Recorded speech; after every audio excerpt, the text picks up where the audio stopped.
Okay, so welcome to Beaver Politics, everybody. My name is Pixie Lee, and I am doing Canadian history with Purple Crayon. Today is Friday, February the 21st, 2025. So, I'd like to also acknowledge that I live, work, and play and love on the unceded territory of the Ktunaxa Nation.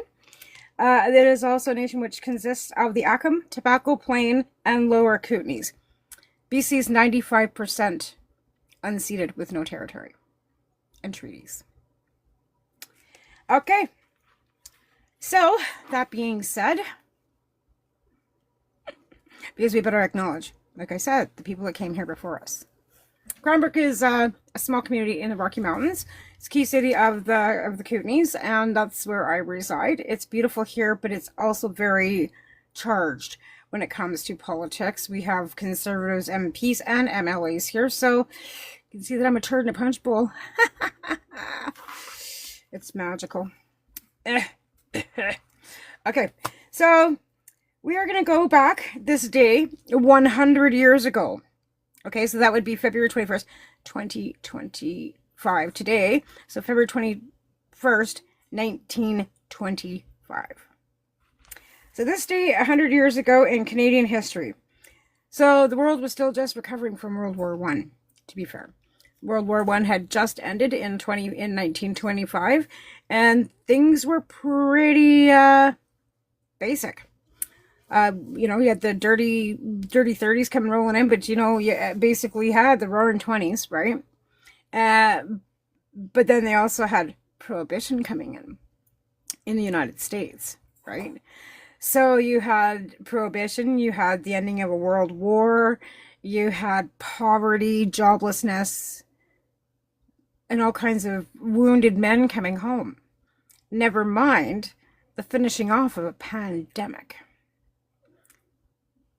Sound familiar? Only we're just not missing the World War. We've already got those conflicts going on, right? So with that being said too, like, it's kind of familiar.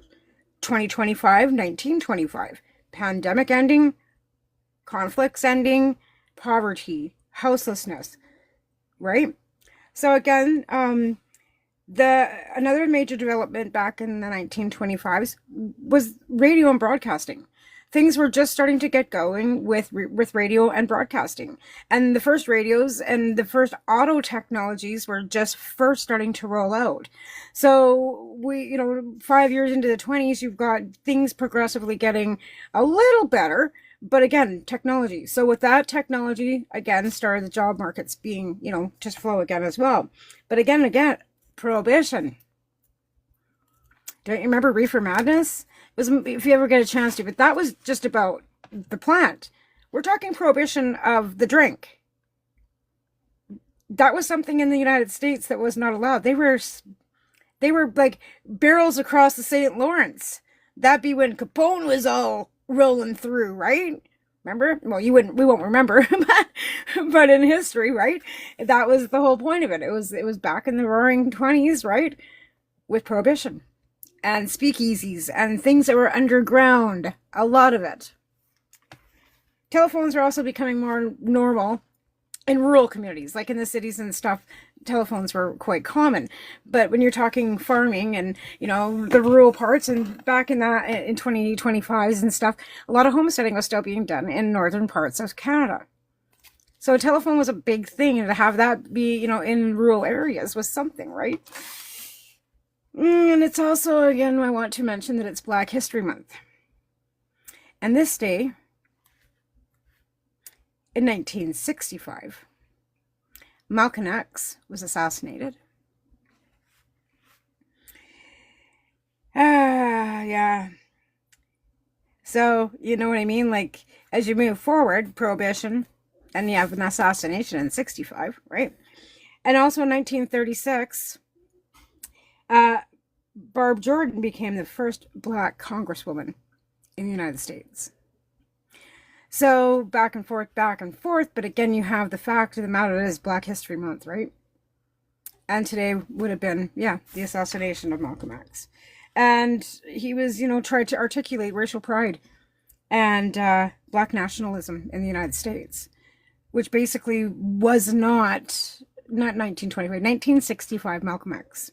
1925 was, we're talking about that too, but I'm going forward in my notes. So 1965, on this day, Malcolm X was assassinated. Because we're talking now, Black History Month, right? I'm going to bounce all over the place because I've got notes, and then we're going to go back and have some questions and whatever. But I bounce. I'm a squirrel.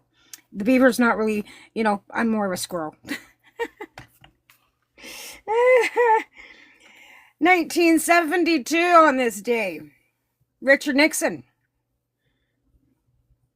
was visiting China and bringing normality and ending a 21-year estrangement with the Communist Party of China.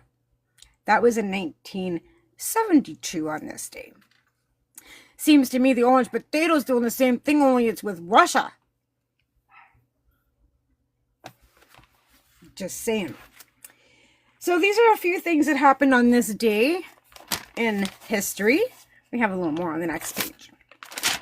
So 1925 was also a year of a Canadian federal election. Right? Right after the World War. And guess who our Prime Minister was at that point in time? Anybody know who the Prime Minister of Canada was in 1925? I'll wait. Yeah.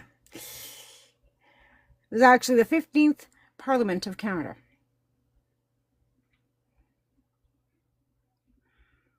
Nobody knows who the Prime Minister of Canada was in 1925?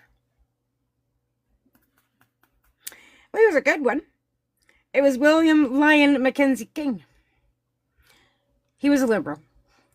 And actually that year they lost that to the Conservatives. The Conservatives got the majority of the seats that year. Okay?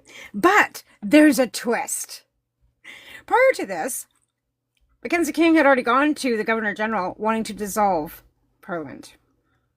And this is when the King Byng happened. Anybody know what that is? Does anybody know who Byng was? Better yet. Okay, so it was the King Byng affair. And Byng was our Governor General at the time. And he told Mackenzie King that he wasn't going to dissolve the government. He was going to make it be what it was, and he was going to allow the Conservatives to try and form government with majority seats. The thing of it is, the Conservatives didn't have any backing from any other party. And back then, this is prior to the NDP, right? It was called the Progressive, or the Farmers Progressives Party. And they were pretty independent. They were big farmers and progressives, independent from the Liberals and the Conservatives back in 1925. So, there was the King Byng affair, which was the Governor General basically saying no to the Prime Minister and allowing the Conservative government to form, which fell shortly after because they had already fallen. Like, the Liberals set up government in 25, but a year later it was toppled, and the Conservatives then were able to form. That was the King Byng, right? So a year later, the King Byng affair happened, where Byng said, no, you're not gonna, I'm gonna let the Conservatives try and form government. And shortly thereafter, that government fell. And that led to another election in 1926. It also changed the rules onto how much power the Governor General had in Canada in 1926. Because they had to break things down and take away some of the powers that were, because at that point in time, we were still attached to the Commonwealth. We hadn't got any independence. We didn't have a constitution. We still had to answer to the king. And back then, it was the king. So, things have definitely moved forward. Okay, so Canada and the British Empire Exhibition, 1924-1925.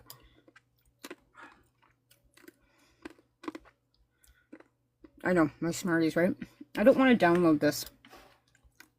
I have to download it. I don't want to download that. Okay. So we'll go to the elections of 1925-1926. Because again, it was complicated back then. Because like I said, the NDP party did not exist at all. And they had a lot of independents, and it was only the two. And Meigen was the leader of the Conservative Party at that point in time. Where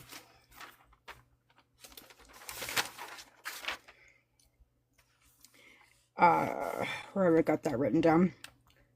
Yeah, under Meigen to form government.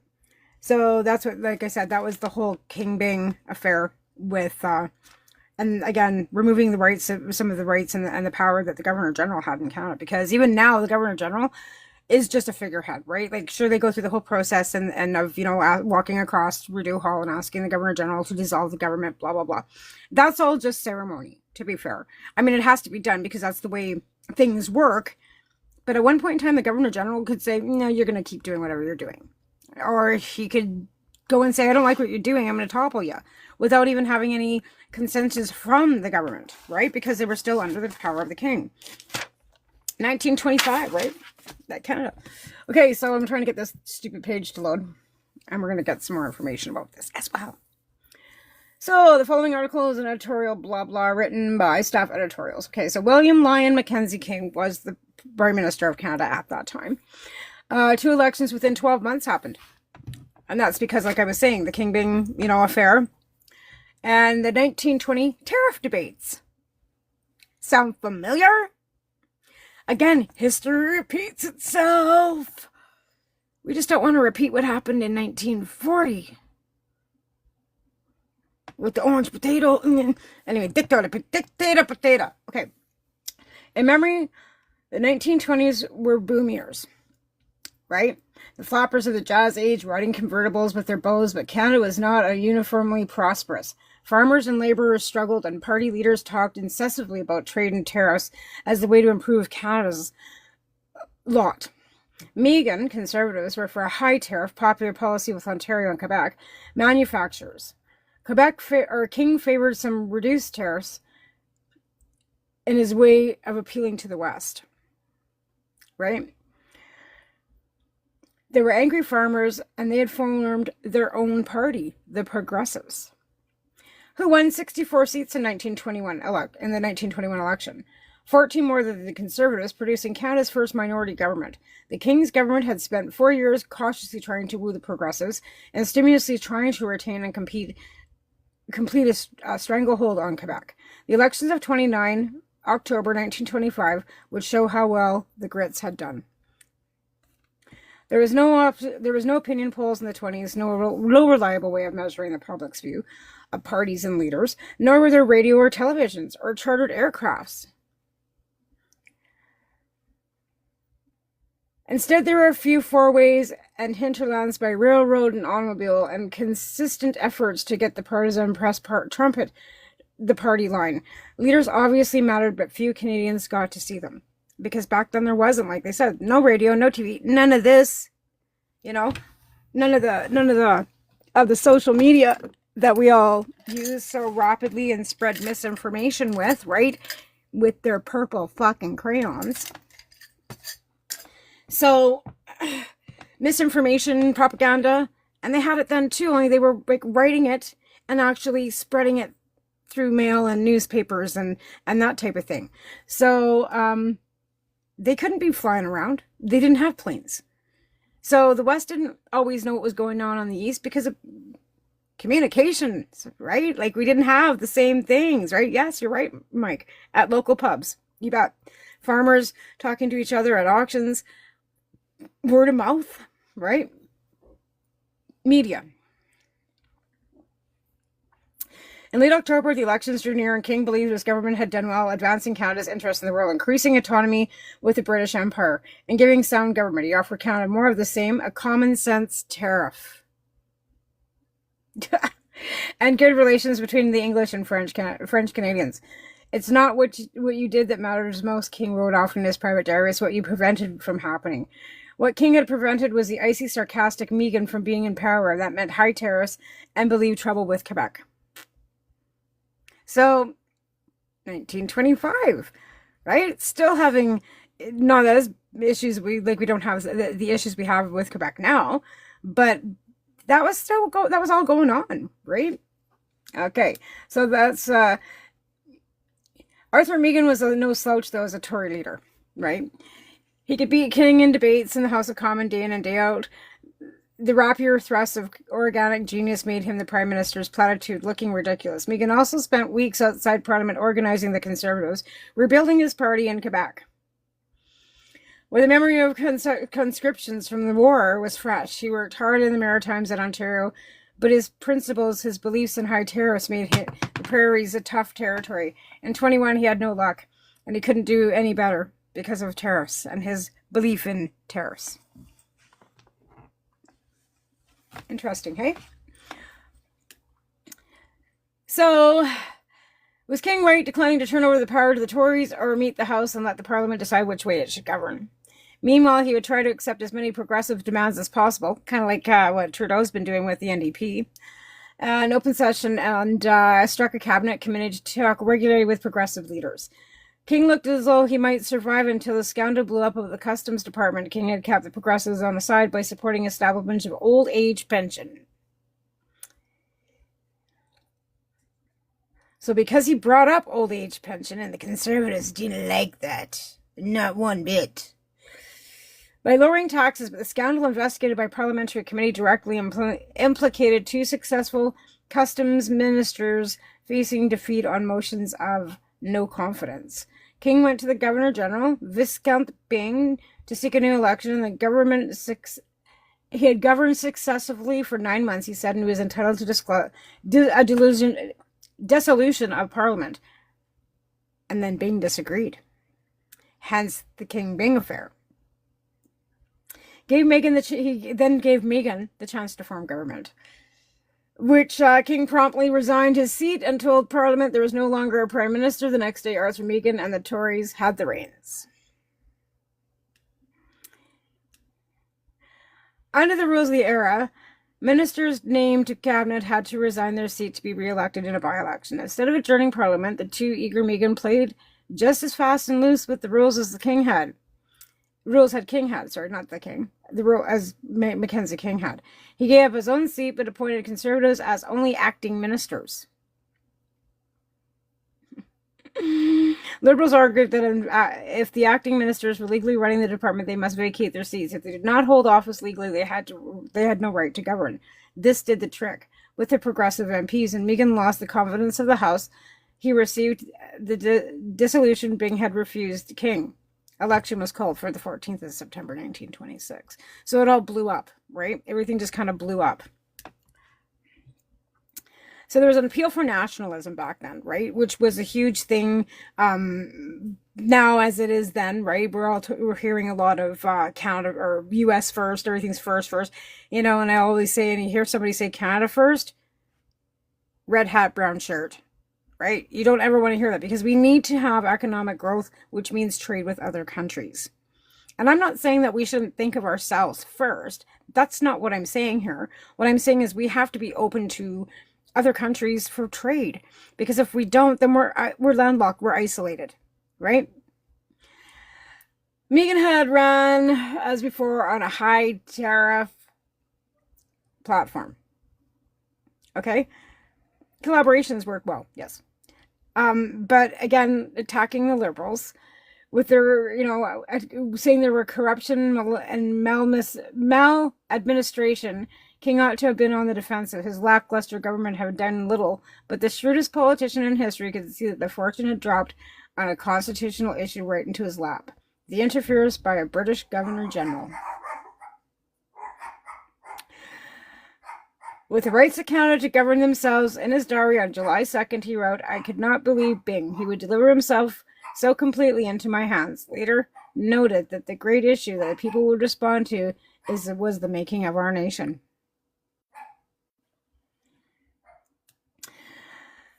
King did not attack Byng directly. That might upset some people, but there was much tisking at how Meigen had tried to govern illegally. The impact subtext being that he had done so with the aid of the Governor-General. Initially convinced that this was spurious, Meigen found himself forced to respond and obliged to confront the rising nationalism King had unleashed. The King-Byng-Wing-Ding was underway. In truth, the election was about who was to rule, King or Meigen? Meigen was the abler man, a better speaker, a fine organizer, with the courage of his principles. There was no hidden agenda there. King was a master of fuzzy platitudes, driven by the winds of opinion and responsive as a pillow to the last person to sit on him. With a choice like that, there could be no doubt Canada would have King. He reassured them while Arthur Meigen threatened them. Again, axe attacks. Come on. Threatening people and not investing in people. The results of that election were clear, even if the popular vote was almost evenly divided. King's Liberals took 125 seats, including the 9 Liberal Progressives who agreed to help King from the majority coalition to the Tories, 91. Meigen won only 1 seat in the prairies and 4 in Quebec. The 20th century would belong to King and his Liberal Party, which then brought us to our nationalism, our constitutions, and our independence from Britain.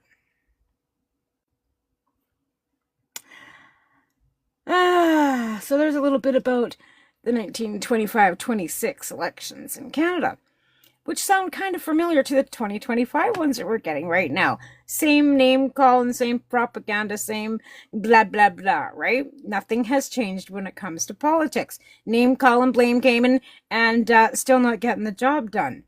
But again, with the Bing King or the King Bing affair, that took away powers from the British monarchy that was still ruling over us at that time. All right now I'm going to do a blatant tapping is clapping, and please send some gifts to support Beaver politics, because we have to have that going on too, or we can't keep going on. So, and again, I'd like to thank our other content creators that make up Beaver politics. That being said. Okay, so what are we on to the next? I don't see any questions in the comments. If you have questions, send them my way. I might be able to help you with the purple crayon. I haven't had to dismiss anybody today. Wow! Like, that's amazing! What a good class we're having, actually. A wonderful class today. It's nice and calm. I don't want to enhance anything. Quit telling me to enhance. Are you telling me that I'm wrinkly and I need to enhance myself? Okay. What else is on my list of things? Oh, yes. I guess we're not quite at the half hour yet, but I guess 20 minutes in, which is not too bad. I was kind of hoping that conversation would go a little longer than it did. But we're going to talk about what else happened in 1925. I think there was a railway agreement, which also helped bring us towards industry and revolution, right? Because again, Canada's only 154 years old, 155 years old, and we're a very young country. We haven't got the history of we're babies. This country's babies. But again, like, you know, when you hear a lot of people talking about, you know, balancing budgets and all these things, I was promised the same things. I'm a Gen Xer. When I was growing up in the 80s and 90s, we were told that the Conservatives were going to balance the budget so that we could all, you know, live lovely and never have to worry about paying taxes again in our lives. And he was going to save us Gen Xers and our kids and our grandkids, right? We're way younger than the United States. The United States is over 300 years old. We are 153 years old. They were established long before we were. We might have had people over here in the 1500s and the 1400s, but our country was not established until about 153 years ago, where the actual, like, the paperwork was written up. But the United States is 300 years old. I'd have to Google that, because I don't really give a how old they are. Because I don't care, honestly. At this point, I care even less about the United States. To be honest. Like, a lot less. Yeah, right about what? Oh, same, yeah. Like, I could give a fuck about the United States. Except the fact that if they're going to come across our borders, I'll be standing there. I will be a human shield. I don't give a fuck. He ain't coming in here. And I say that with pride. I shouldn't say that on this channel, but yeah, I say that with pride. Are we standing there? right? Yes. Thanks, Desiree. I was just going to Google that, but yeah. Like I said, they're way older than we are. Okay, so we're going to go into another part of, well, Canterbury Expedition. No. I wanted to go into the railway. Okay. Railway Agreement of 1925. That's when they established the railway agreement. Because we already know that the railroad was what actually opened up the west and the eastern parts of Canada, right? And in September 25, the government formalized an agreement with the Canadian Pacific Railway and the Canadian National Railway, because we had more than one. And I'm talking about railways because of the fact that they are putting in a electric train rail between Toronto and Montreal, which is going to take some time, but it's a fabulous idea with its own track, right? Which is going to create jobs, make it easier for people to get back and forth between the two provinces. And I think it's great. We had that suggestion brought up by our MP here at one time that they wanted to have an electric train running between here and Nelson, which I think is a great idea through the Kootenays. It's a beautiful, but again, we got one email and one meeting on that, and then it just kind of disappeared. So I don't know what the point of him even bringing that up was, but I think that light rail is the answer for our country, especially northern parts of our country too, where there is absolutely, we've already lost the Greyhound, right? Like we don't even have buses anymore in our country. So the railroad, again, is something, and Via Rail too does run from Montreal or from Toronto to Montreal. I was going to actually catch that train. I was going to go to Toronto in March. I'm postponing that trip now till October, but and then catch the train into Montreal and go visit some friends there and then fly home from Montreal. It's a 6-hour train ride, which I wasn't caring about because I thought, oh, that's great. I get to see some of the country. But with the light rail and the new electric, we're probably not going to see much of it until I'm in my 70s. But I don't care. But everybody's always talking about, what do you leave for your grandkids? And that's what we're leaving for our grandkids. Is sustainability and maybe some fresh air.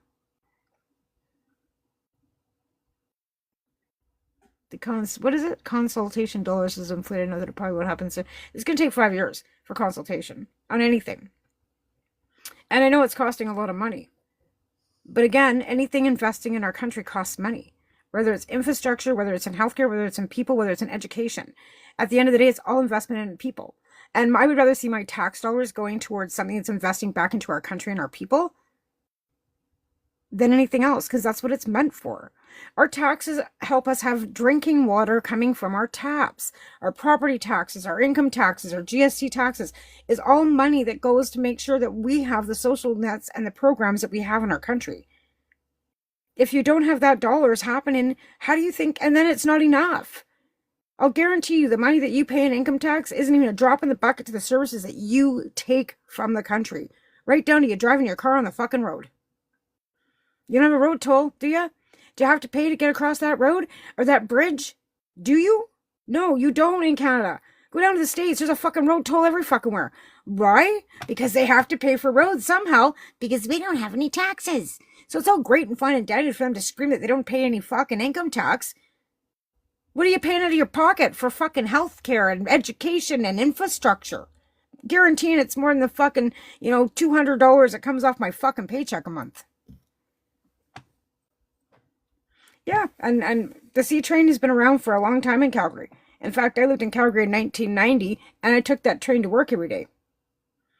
Yeah, probably only in Ontario and Quebec. And Quebec has tolls for a different reason because their province isn't ran the same, and they don't get the federal money that the other provinces get either for certain things. But they've got a larger population too, right? Nova Scotia, yeah, across the bridge to PEI. I know they do. But again, that's not but you're not seeing a lot of it, right? And again, that's provincial jurisdiction, right?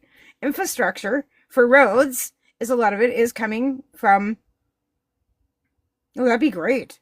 High rail to Calgary, that'd be great. But again, provincial, right? Because maintenance for road and all your contractor and all your provincial, that's all provincial. How I know that I'm a stakeholder with the BC Ministry of Transportation.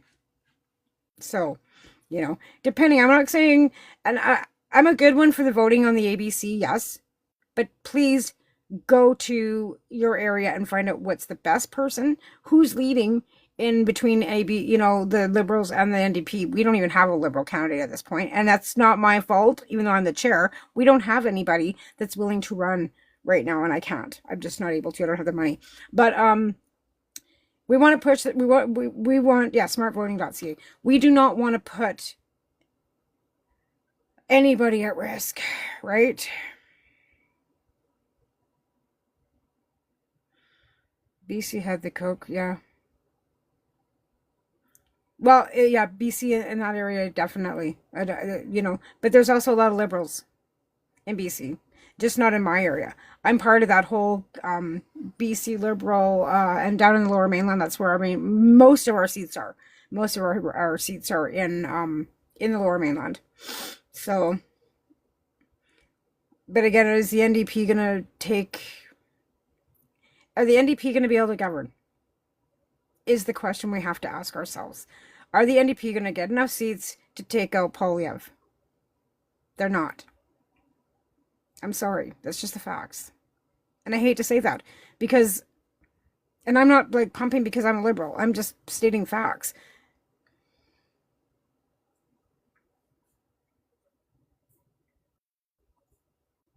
Yeah, I know. And yeah, again here too, like, but I'm in, my writing's conservative. That's where I'm at. Like I said, I'm the chair of my writing association for the Liberals. And we haven't had a hope in hell in the last 4 elections out here. It's just mines and hunters. So you got people that are screaming about coal mines, and they want more jobs. And then you got people screaming about them taking their guns away. So it's disgusting, but it's a fact. Okay, so back to the railroad. Here's a railroad agreement. Okay, so as the Canadian economy began to recover in the 20s, because after the war, right? And again, a pandemic, the Spanish flu was raging. So they were recovering from all kinds of economies, you know what I mean? The economic requirements can be met by agriculturists and industrial workers within Canada or by immigrants from the United States or Great Britain. Immigrants from the United States? Huh. My grandparents landed in the US. They didn't come to Canada first. And then you landed from Europe into the States. And then you immigrated from the US to Canada. Wonder how many of them were legal and had papers. Like, seriously, was there passports back then? In the 20s? Like, did you have to, like, how did you get to Canada? Did you just walk across the border, or did you have to have papers? Asking for a friend. I don't know. But again, like, you see how things have progressively changed as we move forward. Now we all have to have passports and paperwork and all this crap. Back in the 20s, was there paperwork? Did you come across the border illegally? Or are you going to go after them now? Are their families if they're not papered? All I have is a birth certificate saying that I was born here. Ellis Island. My grandparents didn't have any. I know that for a fact. They got here, but they didn't have anything from Ellis Island. There's not even, in fact, we can't even find record of my great-grandfather in Scotland to begin with. We're not sure that he didn't change his name, and we don't know who he, like, and then he died of the Spanish flu when my grandmother was 2. So, do we really know who he is? We have a name. We have a grave site. Ah, interesting. Yeah, mine came from Scotland. Maybe there was a difference with that. Maybe, I don't know. I have no idea. And they arrived in well, they were here, I think it was 1902. Because he died in Battleford, Saskatchewan in 1918. And my grandmother was 2. I know, we have those facts. But again, when you go to Scottish Heritage people and I go to look him up, I can't find him. And they've had records in Scotland since 1406. So it's disheartening because that's one part of my family that we don't know who he is, right? Oh, I'm sorry to hear that. Enslaved. Ugh. There was so much of that too, right? And there still really is. You know, I was talking to a friend of mine and her boyfriend, who was not First Nations, was actually orphan from Ireland. He was sent over here. He's like 77 now. And he was in a residential school in Saskatchewan.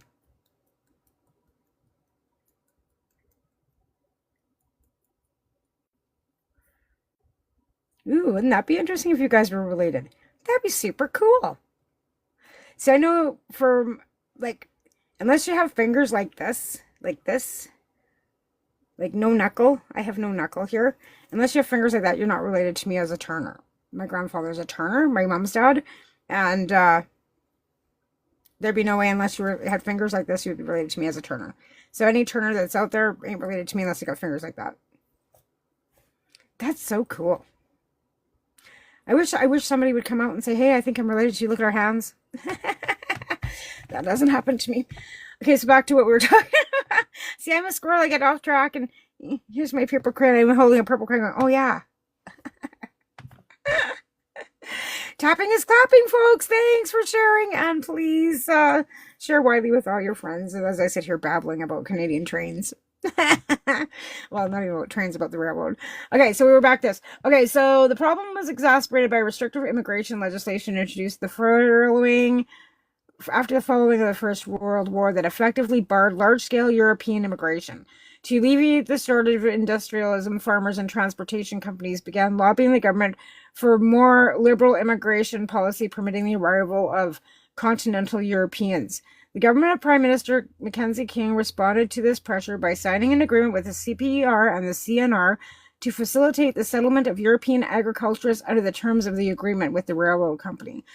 Company could be used occupationally certificates to immigrants from countries that okay, so the company was then authorized to issue occupational certificates to immigrants from countries that had previously been designated non-preferred nations.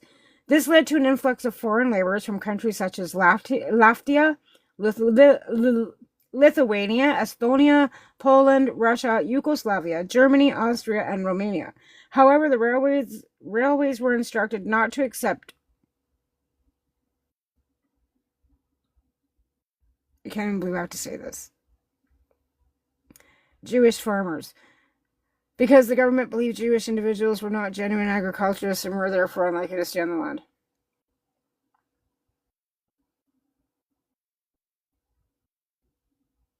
I'm sorry, I didn't know I have to say that.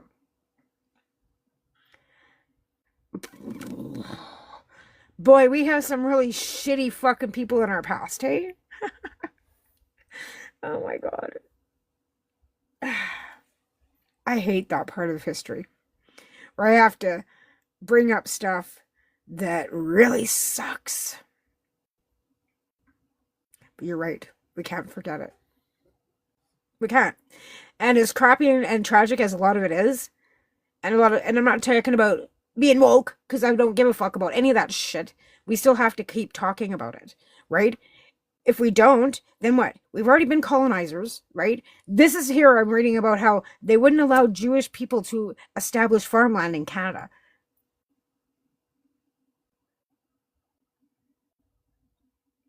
Like, that was 1925. So we're talking before the Second World War, and before the, yeah, they still had that kind of BS.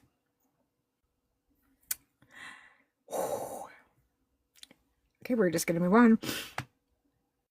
Oh, it is. And this is Canadian history, though. This is Canadians saying no Jewish farmers allowed in 1925. It wasn't American. Right? It kind of makes you go, oh.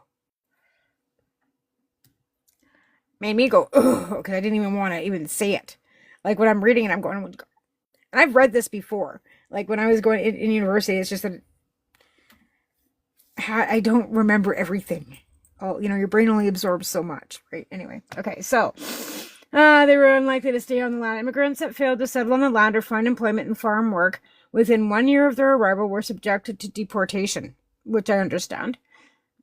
That's a good, like if you're not going to come here and do what you're meant to be here for, then you go home. Yep, that'd be a good rule, I think.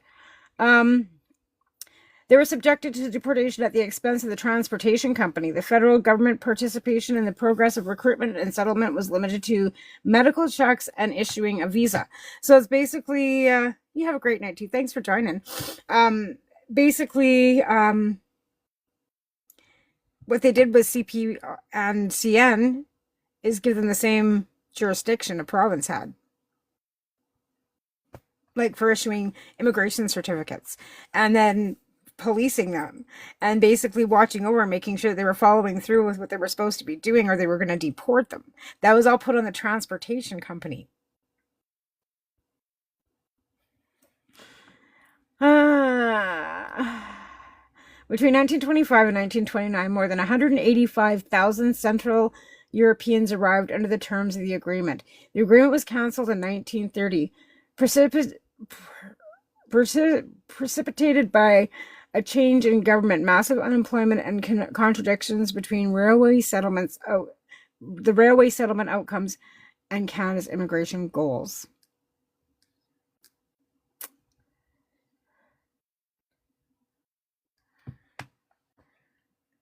So, you know what happened then, right? The Conservatives got in and shut everything down. Yeah. 185,000 people was too many. God help you. Right? But again, too, there was too many. Because in reality, they were taking and stealing and propping themselves up and homesteading on land that did not belong to them. Thanks to John A. Macdonald, which was, the first PM of our country.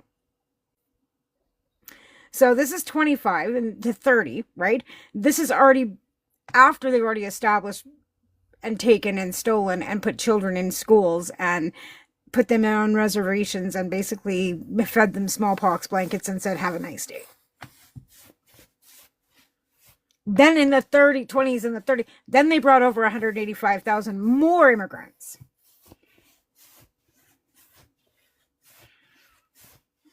My grandparents came in from, my grandparents were born in Canada, right? But my great-grandparents, and they landed in North Battleford, Saskatchewan. And they both homesteaded, both my dad's family and my mom's family both had homesteads in northern Saskatchewan. And yeah, they absolutely did. But I'm not even going to talk about my family, because last night when I was talking to my family, I was showing pictures of my great-grandparents. All of a sudden I was banned. So I'm not even going to talk about it, because I don't know what the heck he did or who he is to make it so I got banned. Oh my God, right? Anyway, okay. So this is all found at the Canadian Museum of Immigration at Pier 21. And you can find all of this information on searching the immigration history of the Railroad Agreement and 1925 online. So everything that I'm using is actually like documented history. Like, I'm not making this stuff up. It's all facts, and you can Google the information. I can put the links in the comments if you need to see them. But again, we need to keep our eyes on the ball when it comes to history and it repeating itself. So we're looking at right now, appearing to be like the 1930s. So we're going there. Next week we will get into that. But again, we are talking, I mean, I'm bouncing, and I will go bouncing back and forth in history, like from all over the place. This isn't like going to be a continual like move forward. I like to like start with the day, history on this day kind of thing. But there's so much to cover, because every province has its own history. Every town has its own history. Every family has its own history, right? We are a great big, all rolled up in a book of all of us being historical events and historical times. And there are so many different angles and ways you could, investigate into history. So again, we're just going to kind of dabble at this. There's no timeline on how long I'm going to be able to do this or when I'm going to stop doing this. We'll just keep on dabbling through and find out what we can find out when we find it. Because like I said, I'm pretty sure there's a lot of things that either we were there in school, we weren't paying attention, or they didn't teach us, or we didn't absorb, or we remember, but we don't remember, like especially as Gen Xers, once you hit 50, you know, I didn't pay attention that well in school, to be honest. It's not like I didn't, but was I really there and present? I don't think kids are actually really there and present unless they really want to be there and present and actually wanting to learn. So, just saying. Okay, so let's go on to the next. Because I guess, we have we've done the election and we've done the railroad.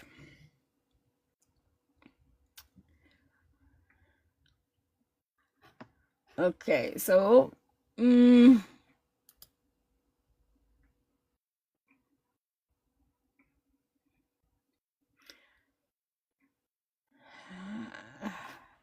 okay, so we can, I guess, there's a timeline I can, kind of go over with.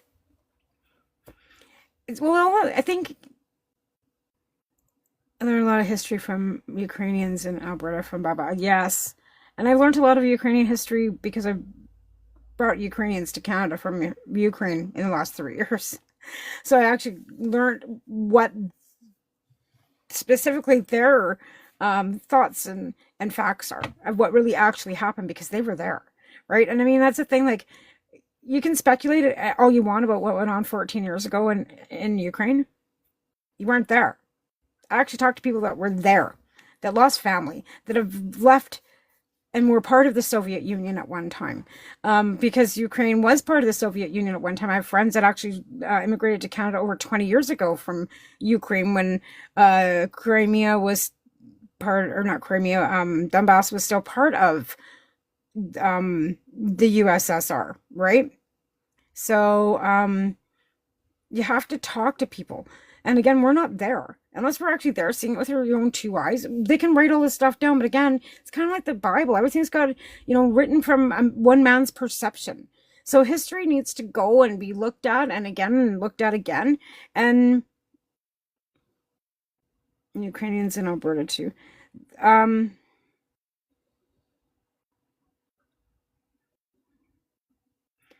had friends when I lived in Alberta that were Ukrainian, and we didn't I didn't find any prejudice to them, or they were not prejudiced, or I didn't find anybody prejudiced toward them. Are you saying that there is prejudice towards them in Alberta now? My husband's got workers that are, he loves them. Vitaly's his best friend. He thinks Vitaly's great. Anyways, I can't believe there's any discrimination, but I do, to a point, because, when you were growing up, what part of Alberta? Edmonton area? Because I know lots of Ukrainians were in northern Alberta. Anyways, our timeline runs 1497. Newfoundland was discovered. You mean recently, John? Yeah, well, recently, I wouldn't doubt anybody's, Yeah, well, yeah, I agree. Yep, there was. Thanks, Barry. Thanks for coming in. Enjoy your dinner. Um, I don't understand that. Yeah, well, that's Trumpian. I'm talking to people in the chat. Am I taking guess? If they want to come up, nobody's asked me if they want to come up.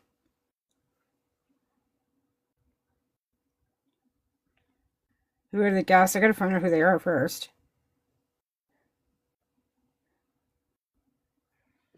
I guess you want to come up. All right, come on up. Hi, Alberta girl.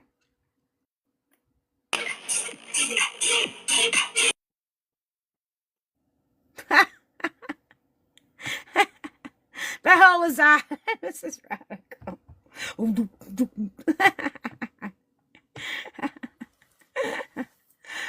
I don't see anybody asking to come up. Desiree. All right, come on up. Hello. Oh, I'm here. All right. Well, welcome. Welcome to Beaver Politics and my little gig. What do you have to add to the conversation, my dear? With the talking to Glenda mom, um, the prejudice in Alberta in the 60s and 70s towards Ukrainians was pretty horrendous.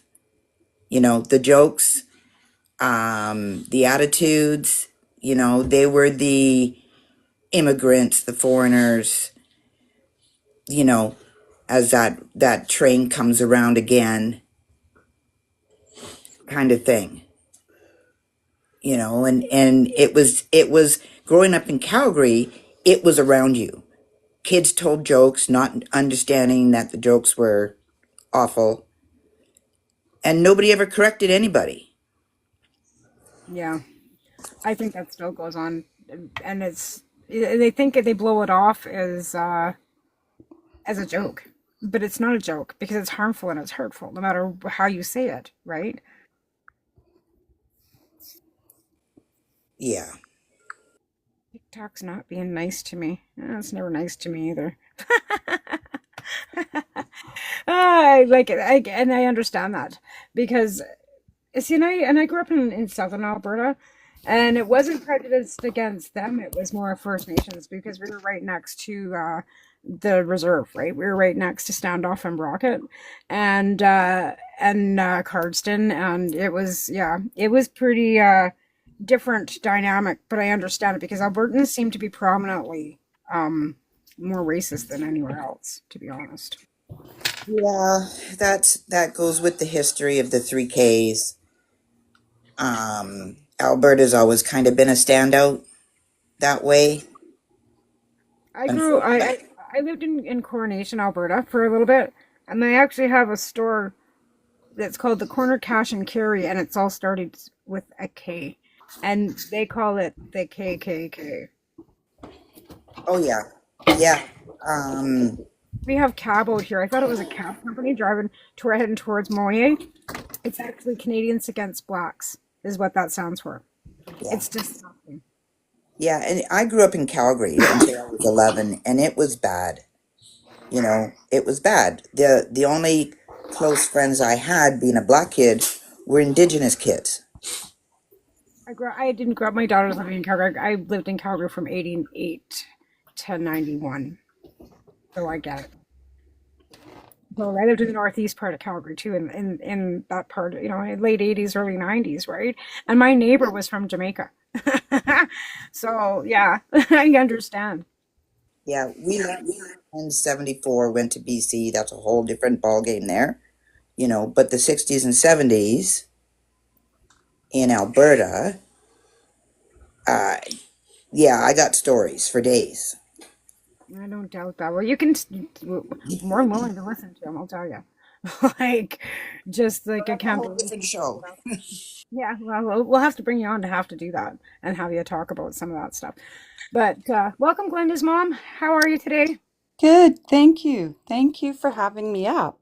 Um, I just wanted to say Baba and Guido had come over from Ukraine.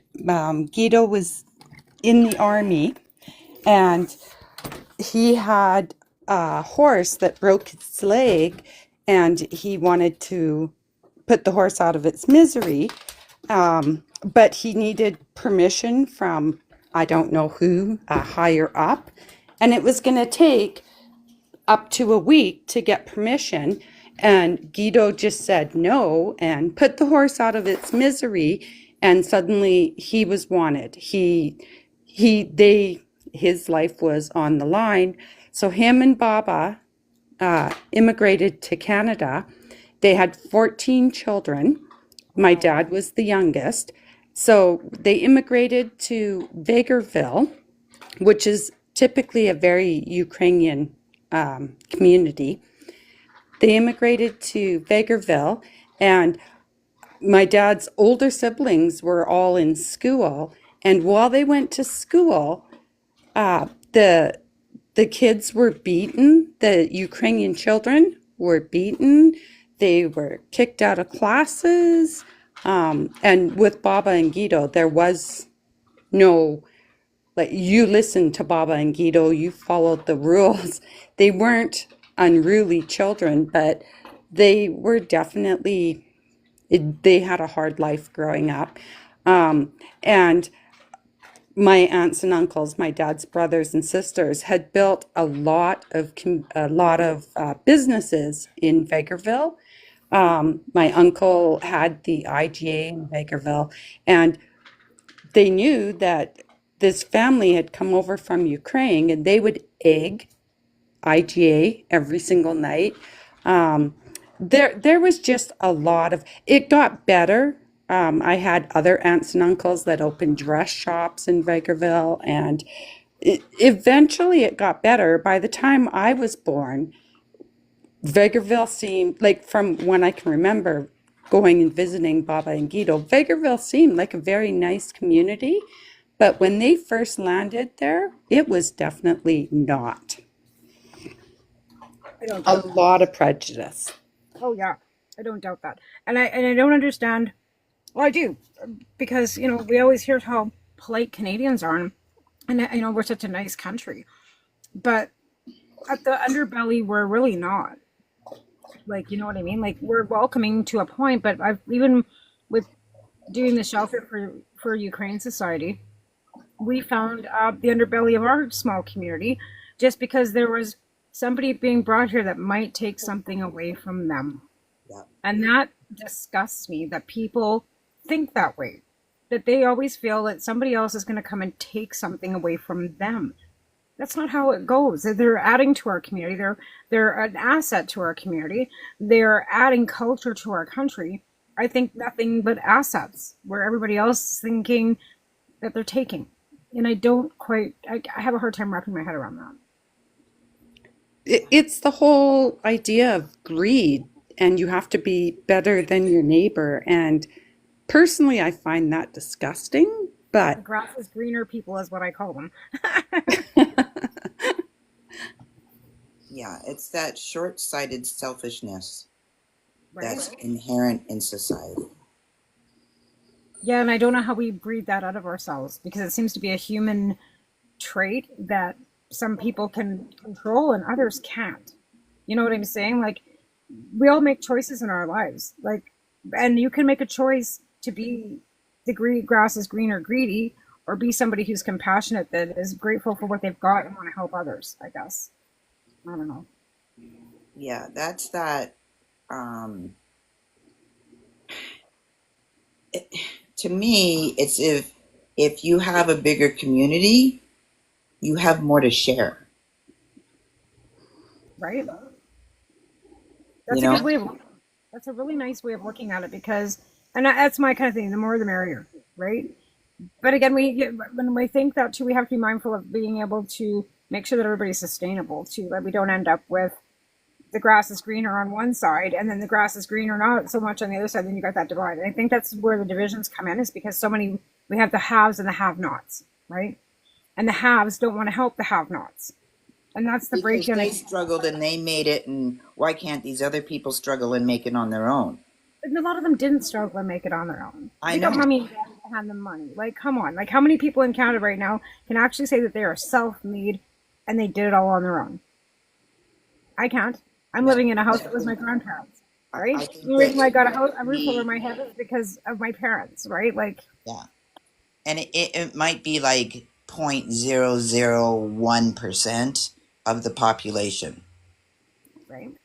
Yeah. maybe. And kudos to them and good for them. Like, I am, and that's one of the jealousy is an emotion, I think, that is really useless. I just don't understand it. I don't conceive it, because I just think it's a useless emotion. Be happy for somebody that's been successful, right? If they're, like, build your friends up, hold your, but again, if they're jerks, they're just jerks, and there's no holding them up, right? Right. But that's where I think you have to kind of pick your battles over Yeah, who is worthy of your labor. If absolutely. they're a That's jerk, you know, I mean, it's one thing if their house burns down, but if they're just being an all out jerk for no reason, well, guess you're going to do that on your own. right? And the unfortunate thing is we have those people. Like, and this is one of the reasons why I will not move back to Alberta. Is I look at what's going on over there right now with the entitlement of the governments, because that's what that governance is doing there. It's not about the people of Alberta, it's about her and Right. how she looks on the world stage and how she looks kissing ass and how she looks and how her minions look, right? It's not about the people of Alberta. And I don't understand how people of Alberta don't see that. And they get I so think offended, I think like, because, oh, I'm sorry. no, it's okay. Go I ahead. think because in Alberta, I was born in Alberta. I've lived in Alberta for 57 years now. Um, and I think in Alberta, you are so indoctrinated to vote conservative. My whole life, I was told, you vote conservative, you vote conservative. And so I didn't question it, and I did vote conservative. Then when Harper got in, and I was not happy at all, and I thought, there's got to be better options. And it wasn't until I started educating myself and went, what the hell have I been doing for, the last how many years of my life? And now I'm embarrassed to say that I ever voted conservative. But if you had a blue rock painted blue, Alberta would vote for it because, that's the right color. I'll tell And you, they don't take time to learn and educate themselves. no, they don't. So back when I lived in Lethbridge, my friend and I, Fiona, this is back when Rick Casson was retiring, and Jim Hillier was going to be the new MP for the area, right? So we took a bale of hay and put a blue shirt on it with a conservative button because Hillier wasn't going to go to any of the debates. He didn't feel he needed to, right? So we packed that bale of hay around the whole city to every debate, basically saying, "Hey, this is Jim Hillier, and you guys are going to vote for this bale of hay, and it doesn't matter whether it's here he's here or not. This bale of hay is going to win." So basically, the message was, it wouldn't matter if they put a bale of hay on the chair, you idiots would still all vote for him, right? So we packed this bale of hay around Lethbridge the whole election campaign, and he still won, and he didn't show up for one debate. It was That's like, it was just like ridiculous. I ridiculous. mean, it doesn't surprise me, but yeah, Alberta has definitely been indoctrinated, and I will always use that word. It's just so forced into kids and families, and Well, a lot of it has to do with religion, especially because yes, the Bible Belt, right, that runs all through Southern Alberta. You have the Latter day Saints, you have the Evangelicals, you got the Catholics, you got a church on every bloody corner, right, pretty much. And that indoctrination, too, is because they see the leader of the opposition party standing in front of them on a Sunday morning. yes, And he's in there and he's campaigning in their churches, where the Liberal Party would never do that, I don't think. Like, we're more in the middle of things, right? We don't want to shove any religion or culture down your throat. We believe in equality for everybody, and that's what freedom of expression means, right? So why would you want to take that next step in that next level? But they have, and that all comes from the Harper playbook coming out of MAGA from the White House back in 2015. They bought it. They bought the MAGA branding right after Harper lost. And once Trump got into office, Harper went down through the back door and he bought that MAGA branding. And that's when you saw them all going down there wearing the red hats and Candice Bergen and all. Yeah. So we are basically being fed the same mandate and the branding, because Trump is a brand. It's a brand. It's like the Liberals are a brand. Well, MAGA is a brand. And it was bought by the Conservative Party of Canada. Yeah. And they wouldn't even call them conservative. They are the Reform Christian Alliance of Canada in conservative clothing. Yeah. And they all came out of You know, Alberta. All came out of Calgary, right? Harper's from Calgary. Poilievre's from Calgary. They're all yes. from Western Canada because the Christian Reform Alliance was born in Alberta. Yeah. So, yeah. And it's interesting that I did not have any of that at home because my mother came out of a religious conservative house. So she went, what she typically does, the furthest opposite that you can go and was very much an activist in the 60s and 70s and 80s and 90s, so that was the reality in our house, Right. you know. So it was, and I hear people talk, and it just was not this, that's not what we got, Yeah. and so we had that wide open, those wide open blinders from a very young age. Well, Canada was built on Christian persecution, right? Yeah. Like, if you go back to the beginning of why Canadians and why people came here, is because they felt that they were being persecuted in the country they were in. Yugoslavians, the Jewish people running from Poland, all of that too. Christians running from the UK because, let's face it, over there, you were Protestant or, the Church of England. So Catholics are running from that too, right? So again, Christian persecution was what built Canada, to be fair. Colonization, that too, right? Yeah, I don't know why my great great grandparents left Hungary slash Austria. I don't know why they left, but I know my aunt had said that he had said to her he was glad that they got out before World War I, and Yeah, he well, was a general in the Austrian army. So wow.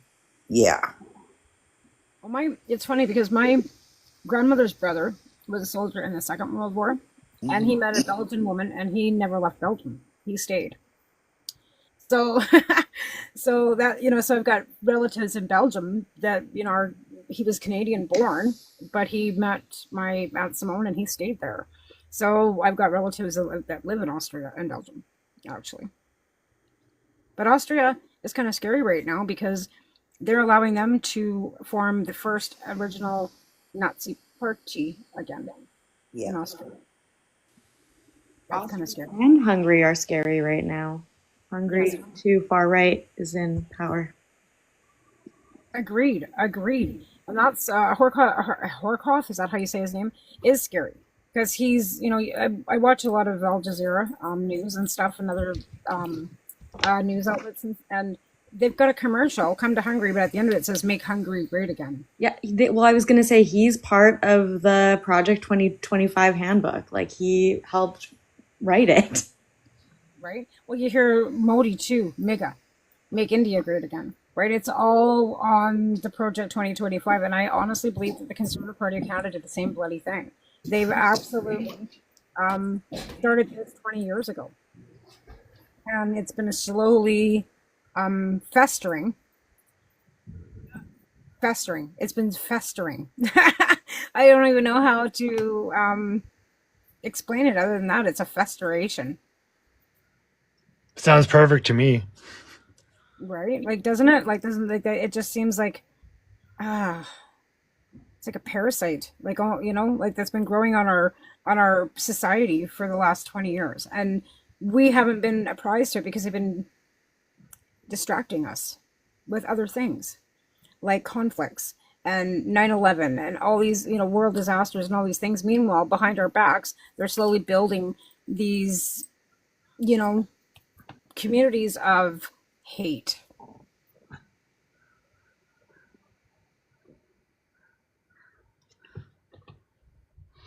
Yeah, I've said a bunch that like one thing that the right is really scary for right now is how much unity they have. Right? They don't infight or bicker. They often just don't agree on like they just ignore any disagreements they have. And this isn't just happening in one country, it's happening across the world. There's a worldwide push for a more fascist world. Yeah, you see that going on in Germany and such too, right? Like, it's just kind of like it's touching every part of the every part of the world right now. Even like, yeah, it's just it's kind of terrifying, to be fair.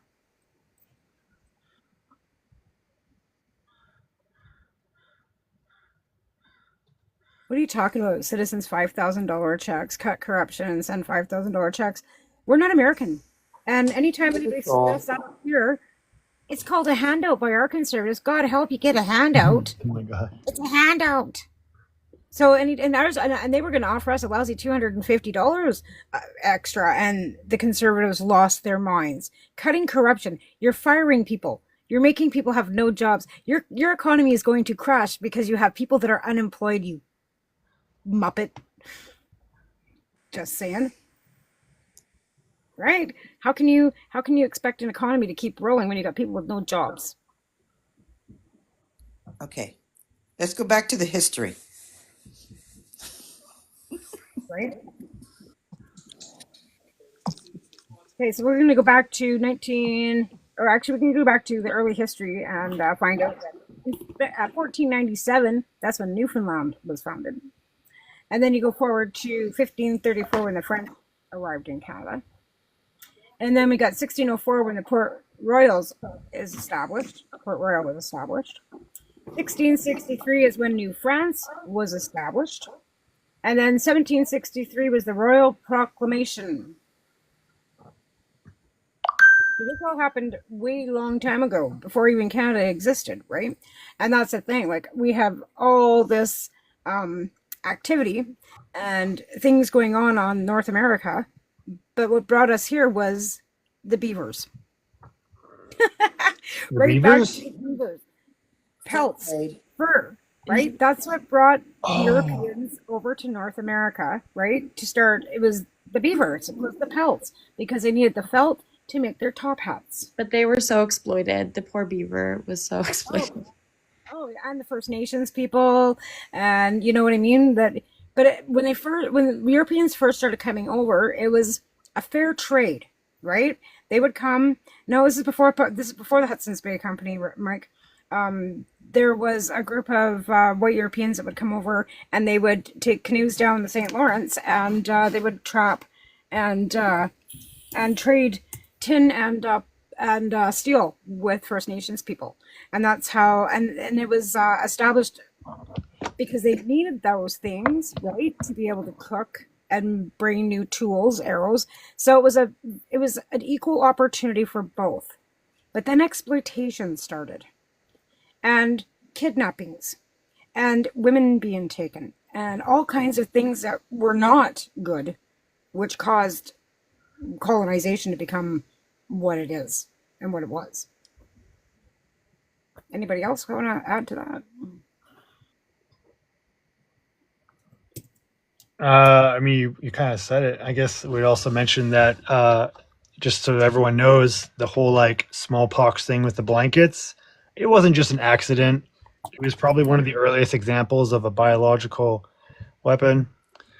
And And there's the fact too that they actually handed them bottles of whiskey as they were getting off the boats, and our First Nations people never drank like yep. that. So I mean, there's a lot of intentional actions. We don't want to pretend that it was just like an accident or something we had to do, or because like I mean, I don't really get the whole idea of Europeans coming over and the indigenous being more susceptible to our diseases, but not vice versa. It doesn't make sense to me, right? Well, It and the doesn't fact make that there were logical already sense. right, there was already pandemics and plagues and black plagues going on in Europe for years before that, right? So how easily it was for those diseases to be brought over and First Nations to be exploited with that, Yep. because there was no way that their bodies were going to be able to be susceptible to any of that. They had no immunity to any of these things. Never mind, like I said, black plagues and pandemics and all kinds of things that were going on prior to us being here too, right? And unfair trade, yeah, there was a lot of unfair trade. So we had a question here, Angela. Maybe you might want to take this one because it's about Ontario politics. It's not political. Is asking, guys, help! I have to go to early voting for Ontario. I don't know if I should vote for a local or a party leader. Well, you're going to have to vote for a local. That's going to be an MLA or MPP, I guess, in your local area. MPP. MPP. Angela, I'll let you take this. You go ahead. Okay, sorry. So I did the advanced polling. So basically, this election is a snap election. So therefore, you're only voting for your MPP. So municipal will be in 2026. Vote dependent. Have you heard of ABC? ABC. There's a statistic site you can go on to, a strategy site you can go on to. You can see your riding and see how the polls are going in that area to help you when you actually go to vote. It really, Smartvote.ca is what it's called. They're yes, not. yeah, thank you. Because I don't have the computer in front of me, so I can't specify that. So I voted ABC because this is an unfair election, an uncalled election, and there was no need for this election. And it's putting the other parties really at an unfair advantage, totally disadvantage at that. It's putting the people of Ontario at a disadvantage because they're Yeah. already struggling with the cuts to healthcare and everything else. I don't think healthcare is anywhere worse than it is in Ontario right now. Like Nova Scotia is a pretty close second, if they're not even actually ahead of Ontario for shitty healthcare. But yeah, the best thing for you to do is go to smartvoting.ca and listen to maybe do a little bit more research. Canadian website, by the way, made by a Canadian. I mean, obviously, but JB Politics on here did it. So Yes, exactly. JB Politics did it, and it actually is very good. JB is somebody that is very Yeah. well informed. He's also a political scientist. So Oh. he's been educated on all the realms of parliament. I actually also have an unaccredited degree in political science myself. So That's good. everything that JB is teaching on here is everything that you should know. The only thing broken in Canada is conservatives. Yes, Mrs. Radical, you are correct on that. Exactly. Exactly. That's why this is a very important election. Yes, it's very important. That's why I'm teaching Canadian history, because I don't have a degree in teaching or anything like that. But politics and history go hand in hand, right? Lovely. Yeah. Our I'm whole sorry. system Yeah. is I based. love how you explain about our history because so many of our youth are not learning this. They're not learning what, like, the true about the heritage and everything like this in Canada. Well, I think they are now more, because my son's actually in the Mhm. school curriculum now, right? He's in high school, I had a baby when I was 40, so I have a 15-year-old right now, right? So I've got firsthand experience of what the curriculums and stuff have been from K Right. to grade, right now. And education is power. We all know that. We want to keep our kids as educated as possible, because if you don't, they're going to fall to the wayside, right? But they have Indigenous studies now. In fact, in grade 10 right now for social studies, the first thing is Indigenous studies and the First Peoples. So they are learning a hell of a lot more than we did. And that's why I took this on, because I'm a Gen Xer. When I was in school, when I was taking social studies in school, we were learning about Russia and how, new Cold War and that kind of thing, and the Cuban Missile Crisis and all that stuff, which was great. But we didn't learn about residential schools. We weren't taught anything about First Nations. We weren't taught anything.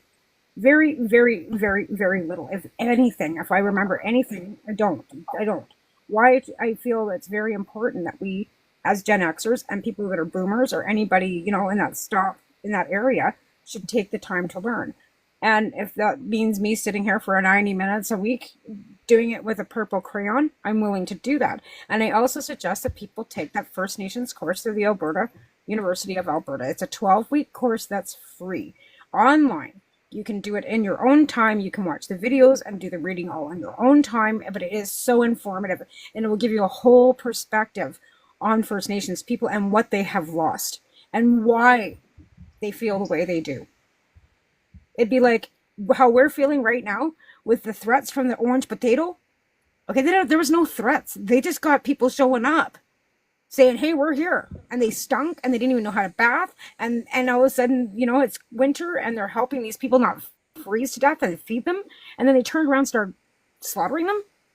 How do you think they're supposed to feel? Okay, but we have a real life, present day example of what's going on in Palestine. You 100, yes, absolutely. But the only difference between then and now is we're being able to watch it on TV. Right. Which, you're right, and thanks for bringing that up, Desiree, because that definitely colonization on real time, right?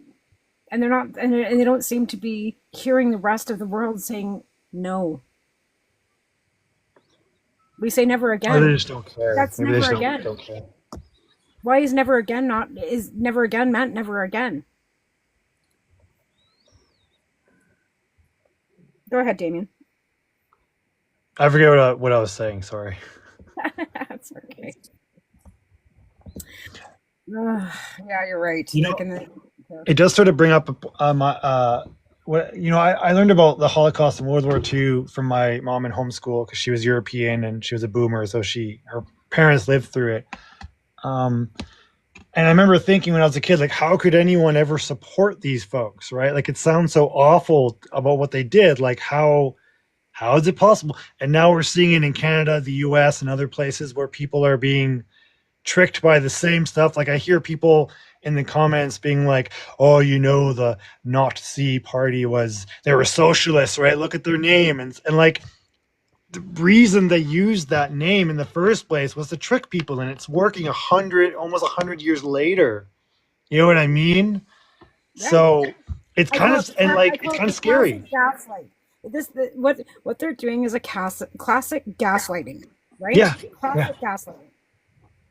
Yeah, the difference between Canada and the US, though, is they have really dumbed down their education system. Yes. Whereas ours is getting better, but it's, I swear some of these people missed a whole bunch of days in school. Like, how do you miss a big chunk of education in school? And I'm not even talking about the US because I went to school for 2 grades in California. That's a whole different ball game. But in Canada, how do you miss so much schooling that you don't know this stuff? Because they're Even homeschooling. basically. Because Basic. we've got a Well, whole I mean, I chunk was of homeschooled, population that so again we've got a whole chunk of population of these fringes that are anti-vaxxing, all natural yep. medicine, don't want their kids in school. So this is what's happening. We've got a whole group of people that are not putting their kids in public schools. They're not educating their children with the curriculum. They are homeschooling their kids. They're taking them to Christian private schools, okay, where they don't even believe in dinosaurs, for God's sakes. So this is where, like, again, our Canadian system is being torn down by religion. Yeah, Damien, I homeschooled my son for 1 year, the transition between Burnaby and New Westminster. Yep. And he did the entire curriculum that was laid out that year. And when we took all his paperwork in, because it was out of John Oliver, the counselor that we saw laughed because he's the only kid in all the years that he's been doing this where the child completed the entire curriculum.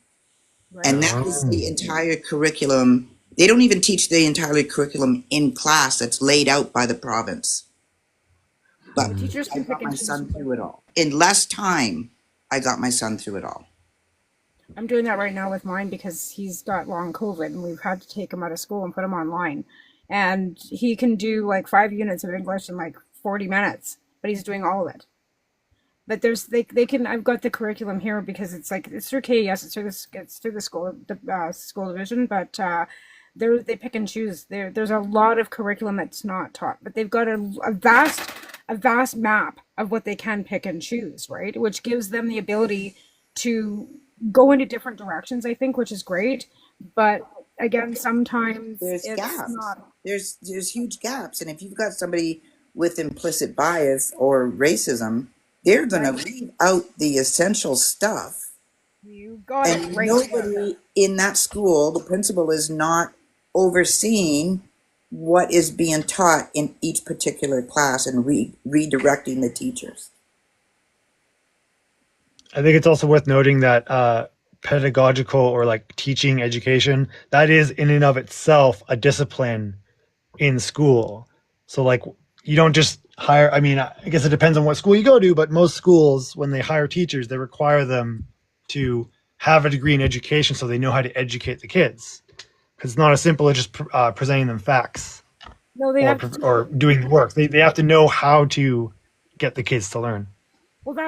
They have to go to school and they have to have a degree, but I think that there should be some uh better Oversight. better Oversight. screening oversight of our teachers, and the school boards need to do that. But the school Yep. boards are also elected officials, right? Yeah. So again, our school boards are people that are elected that sit there, and I don't see them doing much. No. No, they don't. Like, you Well, let know, me tell you. I have stories from the fights that I've had with the school board and the principal and the teacher getting my son through school, which is why I ended up pulling him for that year. But when a person has inherent bias and they're teaching children, that colors what they teach the children 100%. And if they don't believe, that in any part of the curriculum being not important, they just leave that out. Right. So I, Black history gets left out, Indigenous history gets left out, you know. Oh, So, well, and just a quick story. When I was in grade 5, we were doing some Indigenous history in class. And I went home and I said, my mother would ask what, we learned in school. And she said, this is not true. This is not what went down. This is not, and she had all the books, right? So, after her and I having a discussion or whatever, she went to the school and said to the teacher, what you were teaching is not factually correct. So the next day at school, when we were resuming our studies, the teacher turns to me in front of 20 some odd kids and says, is this correct, Desiree? And put me on the spot. So you know what that did to me as a 10-year-old? I clammed up. that is so wrong. I'm Teachers sorry like that that, happened, Desiree. yeah, that's terrible because teachers like that I don't feel should be teaching children. What are Weirdly you enough, she talking was the about? best teacher I ever had. Oh, Weirdly enough. But that incident has always stuck with me. I'm 62 now. Oh my God, I'm sorry that happened to you, Desiree. Like, and that was here in Alberta. I don't doubt that. Oh, I can tell you stories of school when I went to school in Alberta. I remember a teacher's aide talking to me about my hair.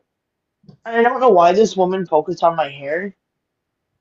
And I took my hair out, and my hair was like very thick as an Indigenous person. And she goes, "Oh, your hair looks really frizzy." And I'm like, "Okay." Like I'm 17. I don't know why a teacher talked to me like this. She looks at me again and she goes, "Your hair looks like an African bushwoman. You could go live in the bushes with them." I'm like, I "What?" was just going to say she was probably trying to figure out, quote unquote, what you are. Oh no, she's on. And then like I took a test and like I actually took a cooking class. And she had overheard me talking about like how I found out like my mom said I was indigenous or something. I don't know how she found out. And she goes, and then she starts talking about natives and stuff like that. And I'm like, okay. Like, why is she looking at me when she says the most derogatory shit about natives? And I'm just like, what in the holy hell? And That's then right. so I took my cooking class, my cooking test. And for whatever this woman said, she goes, I don't think you even got that. I think you need to take the test again. I think you cheated. Considering I had a cheat sheet in front of me because the teacher said I could, I don't think that is what that is.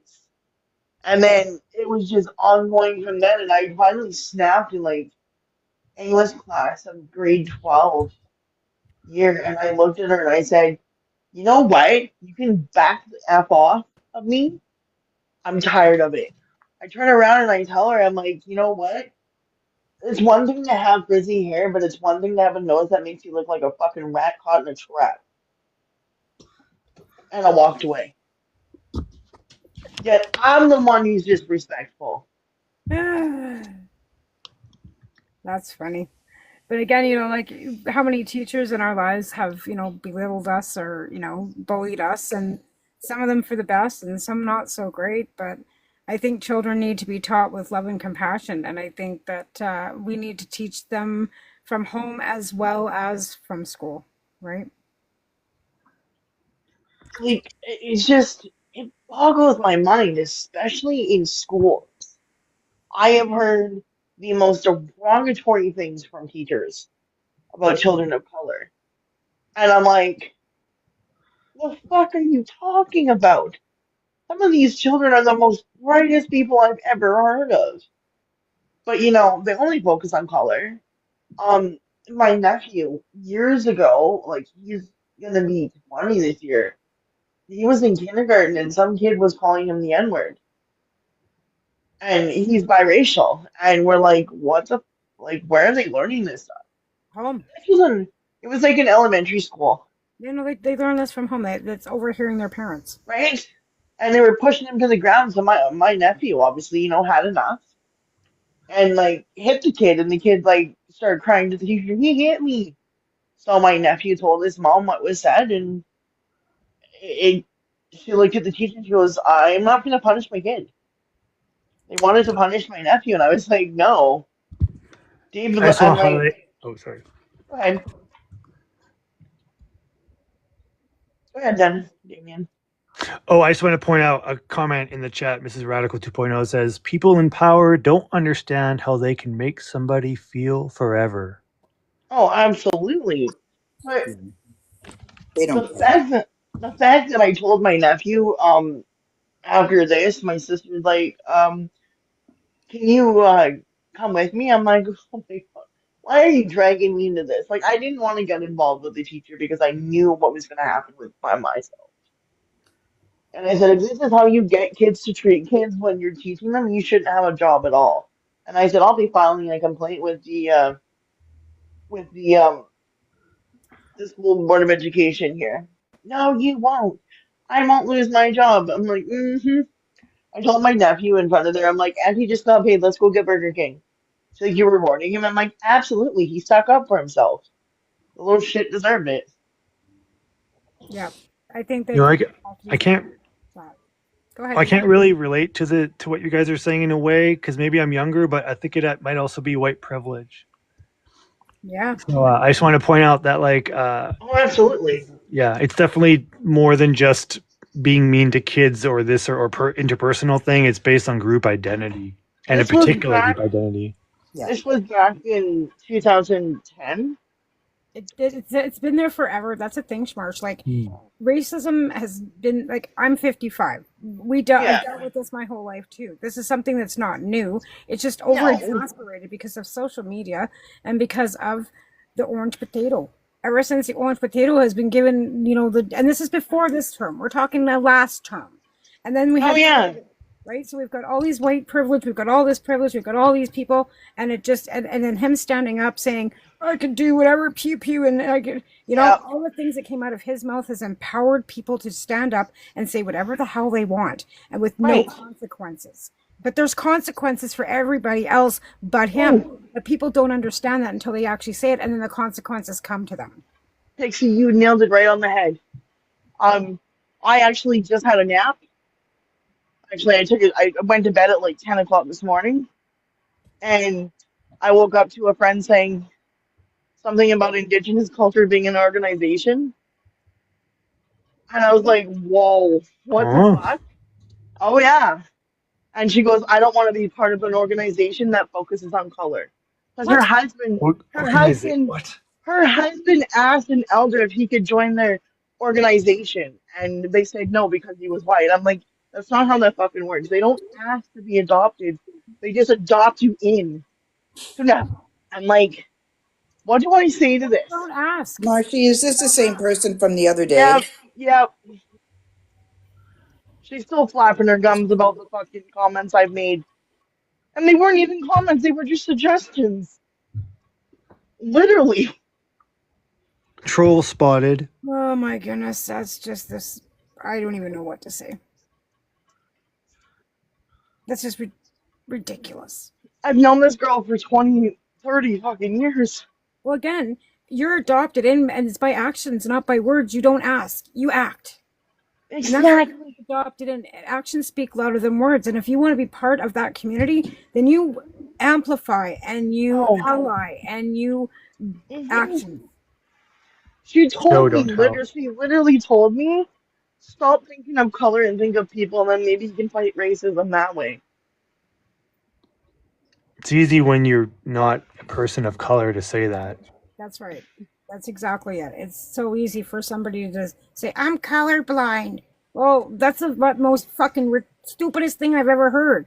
And Okay, I wanted to say, honestly, I used to say that because I So I did thought it was I. something that was going to be So did okay, I, because but it's not. I didn't know better. Me too. I have a funny story, and it's along the same lines. So way back when I lived in the interior BC, we used to go to Williams Lake because they would import bands from other places. And there Hmm. was an 8-piece black band that was coming up from Vegas. So me and my girlfriends went, right? And we're sitting there. So Gail's white, I am not, and we're dancing. I am literally the only black person in the whole club. Right on. So what happens? We sit back at our table, and 3 of the guys from the band come and sit at the table. And Gail is sitting across from me by herself, and I've got these guys around me. And Gail looks up at me and sees nothing but black faces and says, "Oh, now I know what it feels like to be the minority." Wow. Because she was alone, she was by herself, she was an only. So in that moment, she got what it felt like to be othered. Yeah, it sucks. You know what? Good. But Good. she wasn't a problem, but she understood completely after that. And her and I, we still chuckle about that, but I think that's what it's going to take for somebody to get a wider perspective Yeah, We can always I sometimes. take just, them out. Take them out to one of the reserves by themselves and drop them off. I, I just, oh God, I just don't know what to do. You need to breathe, honey, and not take everything as literal and as personal, which is really hard to do, and I understand that. But you're young. You'll learn as you get older that your skin will get thicker, and you'll be able to just brush this shit off, and it won't hurt as bad. I promise that. But it's all new too for you, and emotions are raw, and I get that. And you're entitled and valid to feel the way you do.